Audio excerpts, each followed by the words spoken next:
Basicamente, o que a gente tem é o sacador, que é o criador da letra, ele dá uma ordem de pagamento ao sacado para que ele pague uma determinada quantia em dinheiro ao beneficiário na data ali estipulada. Então, sacador, sacado, tomador são três figuras que existem numa letra de câmbio. Agora, o sacador aqui A, sacado B e tomador C foi apenas porque eu quis fazer dessa maneira. Porque, veja só, pelo artigo 3º da LUG, a gente tem a seguinte lição. Vamos colocar aí na tela para vocês. Ó. Artigo 3º da LUG. A letra pode ser a ordem do próprio sacador, pode ser sacada sobre o próprio sacador e pode ser sacada por ordem e conta de terceiro. Então, significa dizer que pela Lei Uniforme de Genebra, a gente poderia ter um cenário que seria o seguinte, ó, o sacador A poderia ser o sacado B e o beneficiário poderia ser o A. Seria perfeitamente possível você ter o A como sacador e como beneficiário.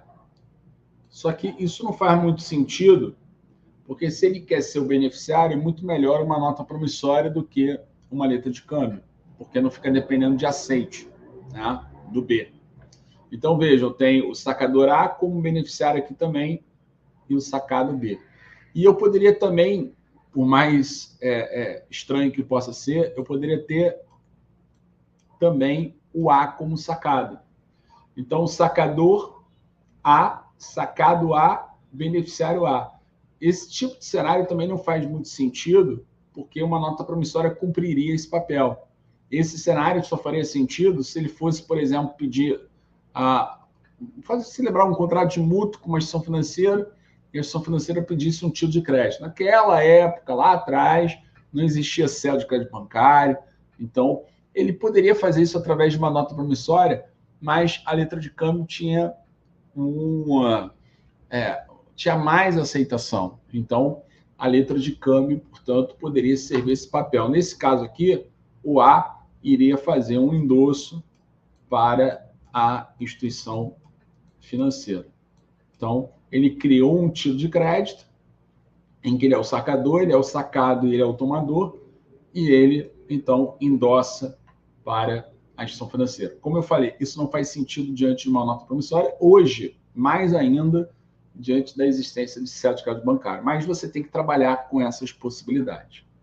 Mas o que é o mais comum aqui? Qual é o cenário mais comum?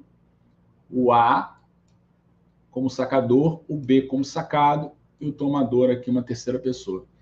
E esse sacado aqui, como sacado, ele não tem nenhuma responsabilidade cambiária. Ele só passará a ter responsabilidade cambiária se ele der o aceite. Então, apenas com aceite que ele passa a ser devedor cambiário.